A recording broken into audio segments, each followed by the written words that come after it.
सुबह ड्यूटी पर जाने में देर हो गई थी। शायद पिछली रात मैं उस लड़की के बारे में कुछ ज्यादा ही सोच रहा था। इस कारण देर रात तक नींद नहीं आई। उसके चेहरे पर फैला डर, उसकी मुरझाई मुस्कान और उसकी वो कांपती आवाज, ये सब मेरे दिलो दिमाग में घूम रहा था। इसके चलते सुबह उठने में देर हो गई और जल्दबाजी में मेरा मोबाइल भी घर पर ही रह गया। जब मैं दोबारा घर की तरफ अपनी बाइक लेकर सड़क पर मुड़ा तो अचानक वही लड़की दिखी। उसके पिता एक्टिवा चला रहे थे और वो पीछे बैठी थी। उसने चेहरे पर स्कार्फ बंधा था, लेकिन उसकी वो आंखें, मैंने उसे पहचान लिया। जैसे ही उनकी एक्टिवा मेरे सामने से गुजरी, मैंने देखा कि कुछ लड़के अपनी बाइक से उनके पीछे जा रहे थे और उन लड़कों की बुरी नीयत समझने में मुझे देर नहीं लगी। इस घटना को करीब 3-4 दिन हो चुके थे। ज्यादा काम की वजह से घर लौटने में रात हो जाती, जिसके कारण दोस्तों से भी मिलना जुलना कम हो गया था। उस रात भी मैं हमेशा की तरह देर से घर आया। बहुत थका हुआ था। खिड़की से बाहर देखा तो हमारे रोज के ठिकाने पर आज एक भी दोस्त नहीं आया था। सोचा कॉल करके किसी दोस्त को चौराहे पर बातें करने के लिए बुला लूं, लेकिन दिन भर काम की वजह से शरीर इतना थक चुका था कि मैंने खाना खाया और टीवी देखते हुए बिस्तर पर लेट गया। पता ही नहीं चला कि कब नींद आ गई। देर रात कुत्तों के भौंकने की तेज आवाज से मेरी आंख खुली। ऐसा लग रहा था जैसे गली के सारे कुत्ते एक साथ किसी अनहोनी पर रो रहे थे तो कुछ भौंक रहे थे। मैं थोड़ी देर बिस्तर पर पड़ा रहा। सोचा गली में इतने सारे लोग रहते हैं, कोई तो उठकर उन कुत्तों को वहां से भगाएगा, लेकिन कोई फायदा नहीं हुआ। जब आवाज कम नहीं हुई तो खुद ही उठकर बाहर जाने का मन बनाया। दरवाजा खोला और बाहर निकला। बाहर सड़क पर देखा तो एक बिजली के खंभे के नीचे करीब 10-12 कुत्तों का झुंड इकट्ठा होकर भौंक रहा था, जैसे किसी चीज को घेर कर खड़ा हो। पर वहां लगे ट्यूबलाइट को किसी ने पत्थर मारकर तोड़ दिया था, जिस वजह से वहां अंधेरा काफी गहरा था। इसलिए ये साफ नहीं हो पा रहा था कि आखिर कुत्ते किस पर भौंक रहे हैं। शोर काफी बढ़ गया, लेकिन एक भी इंसान उन कुत्तों को भगाने बाहर नहीं निकला। आलसी कहीं के। खैर, पास पड़ा एक छोटा पत्थर उठाकर मैंने उनकी ओर फेंका।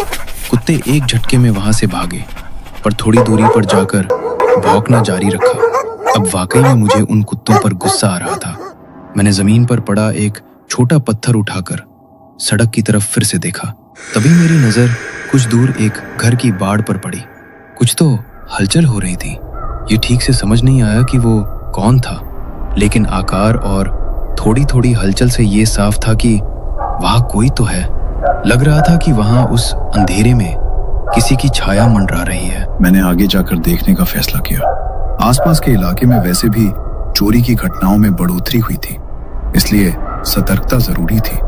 मैं अपनी आम रफ्तार में मोबाइल पर रील स्क्रॉल करते हुए चलने लगा। तिरछी नजर से मैं उसी को देख रहा था। मुझे अपनी तरफ आता देख वो भी एक घर के दरवाजे की तरफ बढ़ने लगा। अब हमारे बीच 20-25 कदम की दूरी थी, लेकिन दरवाजे की चौखट अंदर की तरफ होने और खंबे पर बिजली की लाइट बंद होने से वहां गहरा अंधेरा था।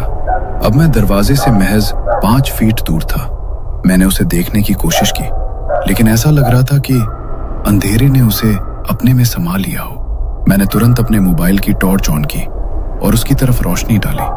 दरवाजे की चौखट पर सफेद LED लाइट की रोशनी पड़ी, लेकिन वहां कोई नहीं था। जो भी था वो शायद पहले ही वहां से भाग गया था। पर कैसे? मैं बिना नजरें हटाए चला आ रहा था। मैं कुछ पल ठहरा, इधर उधर नजरें डाली, लेकिन कहीं कोई हलचल नजर नहीं आई। जिन कुत्तों को मैंने कुछ देर पहले भगाया था, उनमें से कुछ दूर पहाड़ी पर खड़े होकर लगातार रोए जा रहे थे। वीरान रात में गूंजती उनकी आवाज काफी डरावनी सी लग रही थी, जैसे गहरे जंगल के बीच कोई अनदेखा खतरा मंडरा रहा हो। जरूर वहां कुछ अजीब था, वरना इतनी बेचैनी क्यों महसूस हो रही थी।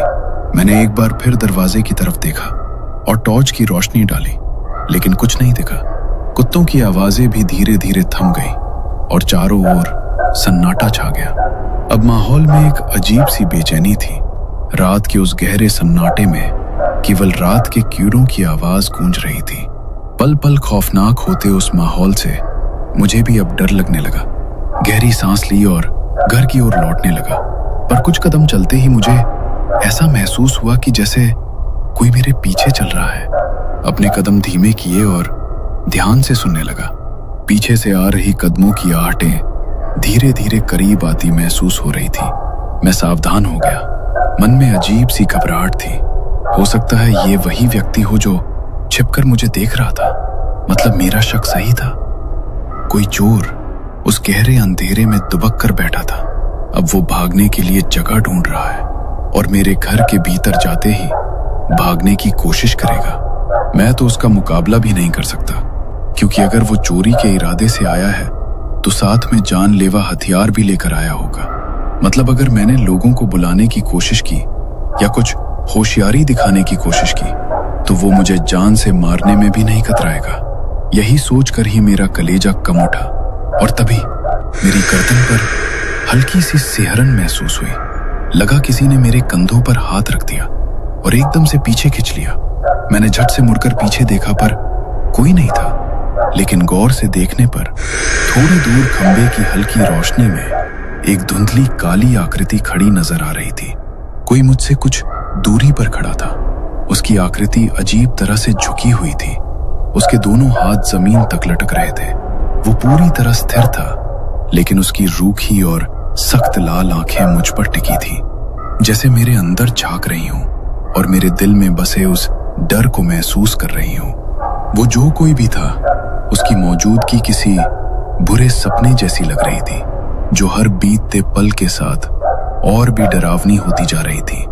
मेरे बराबर की ऊंचाई लगभग 6 फीट, पर दुबला पतला शरीर।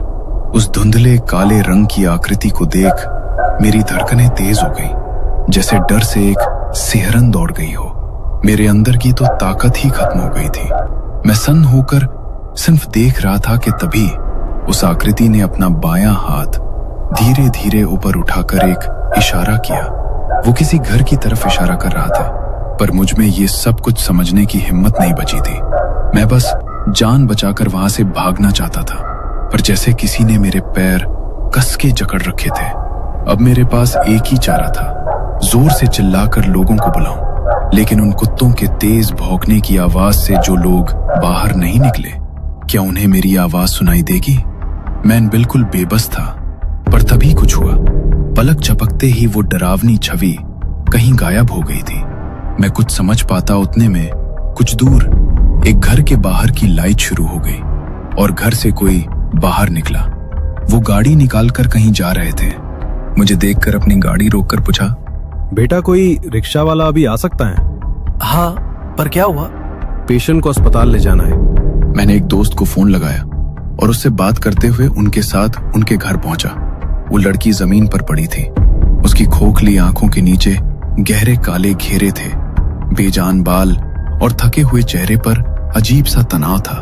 उसकी माँ उसके सिरहाने बैठे धीरे धीरे उसे शांत करते हुए उसकी बेजान पड़ी कलाई को सहला रही थी। प्रिया, चिंता मत करो बेटी, सब ठीक हो जाएगा। उसकी माँ ने हमारी तरफ देखते हुए कांपते स्वर में पूछा, गाड़ी का इंतजाम हुआ? उसे अस्पताल में भर्ती कराया गया। उसकी माँ और पिता दोनों गुमसुम चिंता में थे। भाई शायद कहीं काम से गांव गया था। मैं वहीं रुक गया, सोचते हुए कि शायद उन्हें मेरी जरूरत पड़े। डॉक्टरों ने जांचें शुरू कर दी थी। शरीर का स्कैन हो रहा था और खून की जांच की रिपोर्ट आने वाली थी। मैं बाहर खड़ा होकर दरवाजे के शीशे से झांक रहा था।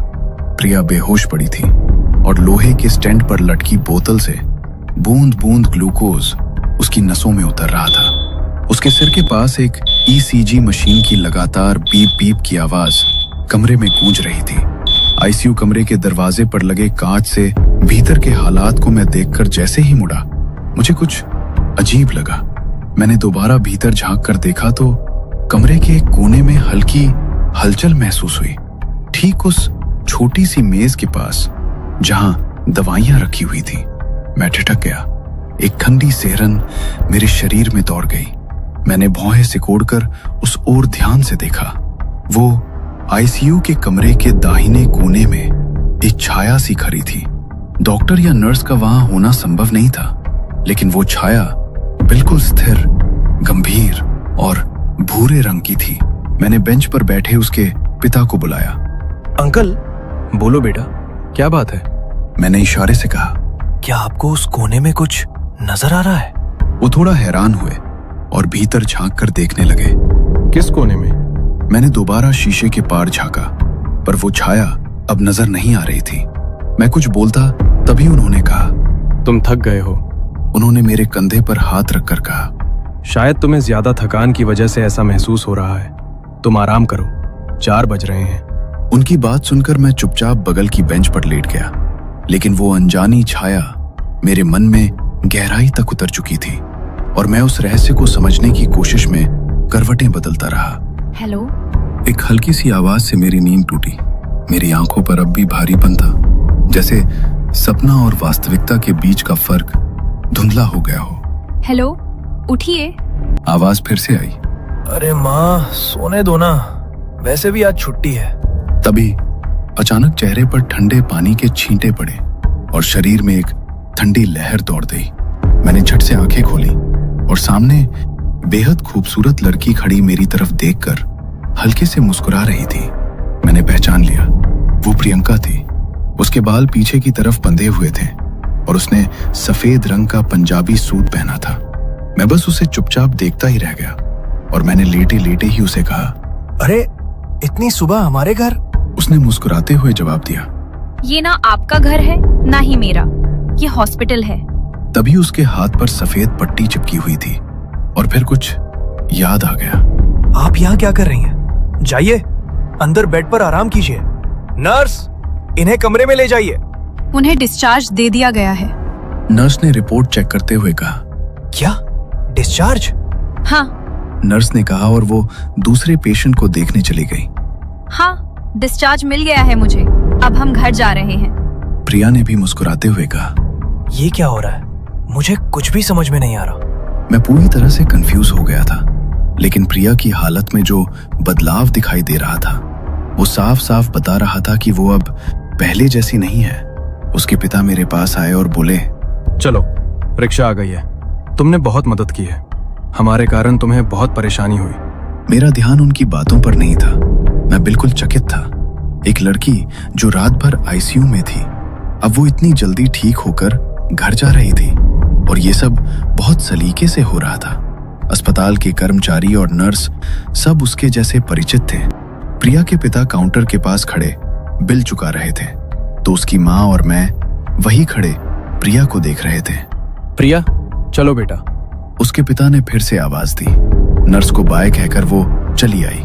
अब सवाल तो बहुत थे, लेकिन मैं पूछ नहीं पा रहा था।